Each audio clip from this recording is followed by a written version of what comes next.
जय श्री राम। बालकांड अध्याय 17। मुनि के संग दोनों राजकुमार शोभायमान हैं। वे नख से सिख तक सुंदर हैं। उनके मुख और नयन भी अत्यंत मनोहर हैं तथा शरीर बिजली और मेघ के समान अति सुंदर गौर एवं श्याम वर्ण है। गले में यज्ञोपवीत है, अंग में पीतांबर सुशोभित है, हाथ में धनुष बाण है तथा कमर में तरकस कसा हुआ है।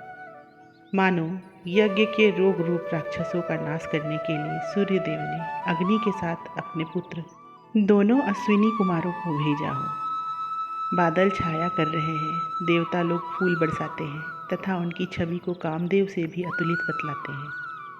तुलसीदास जी कहते हैं, प्रभु को देखकर मार्ग के मनुष्य, पक्षी और मृग भगवान के रंग रूप में रंग कर प्रेम में मग्न हो रहे हैं।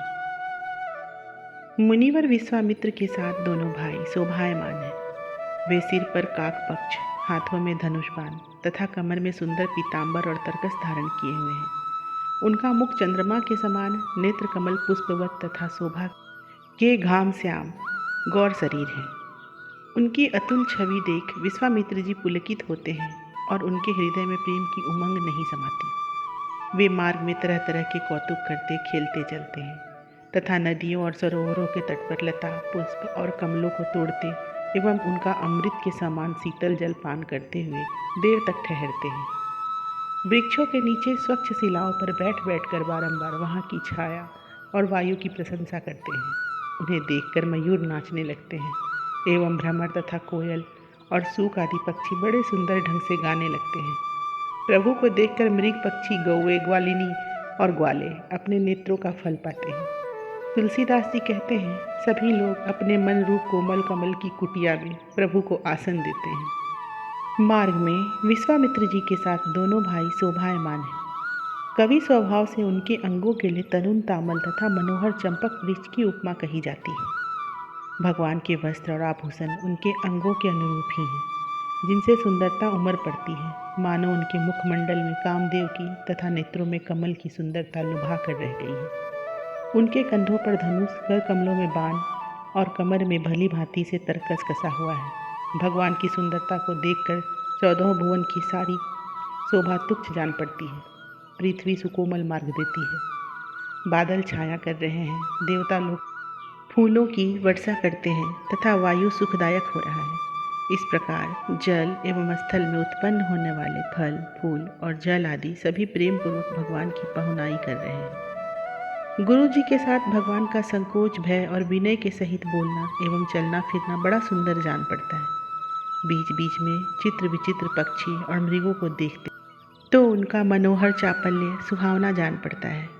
तदंतर गुरु जी ने भगवान को विद्या निधि जानकर भी विद्या दी और विद्या ने भी उन्हें प्राप्त कर बड़ाई पाई। उन्होंने खेल में ही ताड़का को मार डाला, जिसे देख ऋषि ने भगवान को जी खोलकर आशीर्वाद दिया। भगवान ने गंगा अवतरण का प्रसंग पूछा तो ऋषि ने उसके साथ ही साथ उनके कुल की कथा भी कह सुनाई। इस समय विश्वामित्र जी के स्नेह और आनंद की संपत्ति उनके हृदय रूप आश्रम में नहीं समाती थी। वन में रहने वाले ब्रह्मचारी, सन्यासी, योगीजन, साधु और सिद्ध समूह प्रभु को देखकर प्रीति से पुलकित शरीर हो नेत्र के लाभ की लूट पाकर उनकी पूजा करते थे। भगवान ने अपने भुजबल से दुष्टों का दमन कर यज्ञ की रक्षा की है, यह जानकर देवताओं में बधाई बजने लगी। तुलसीदास जी कहते हैं, हमारे चित्त में तो मार्ग के चरित्रों के सहित श्री राम और लक्ष्मण सर्वदा निवास करते हैं। दोनों राजकुमार अति सुंदर और मंगलमय हैं। मुनिजन, मुनि पत्नियाँ और मुनि कुमार उन्हें देख कर कहते हैं, यह जोड़ी बड़ी मधुर और मनोहर है। राम और लक्ष्मण ये दोनों भाई अपने नाम और रूप के अनुरूप वेश और अवस्था में बड़े सुंदर हैं।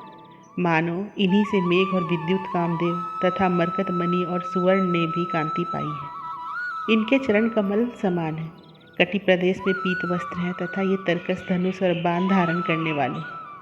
इनके कंधे सिंह के समान हैं तथा भुजाएं कामदेव के हाथी की सूंड के समान सुंदर एवं बड़ी तथा बलशालिनी हैं। इनके निर्दोष और समयानुकूल भूषण सुंदर अंगों को पाकर शोभायमान हो रहे हैं। दृश्य मुख कामदेव के मन को मोह लेते हैं।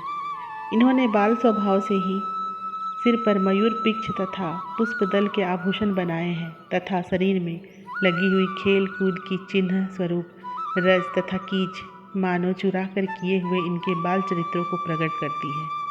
विश्वामित्र जी ने यज्ञ रक्षा के लिए दशरथ जी से मांग कर अपने आश्रम पर लाए हुए अपने प्राण प्रिय पाहुनों को प्रेम पूर्वक पूजन कर सम्मानित किया। ये साधक और सिद्धजनों के साधना के फल हैं, सभी के नेत्रों को सफल करने वाले हैं, माता पिता के संपूर्ण सुकृतों के फल ही हैं तथा तुलसीदास के जीवन धन है। जय श्री राम।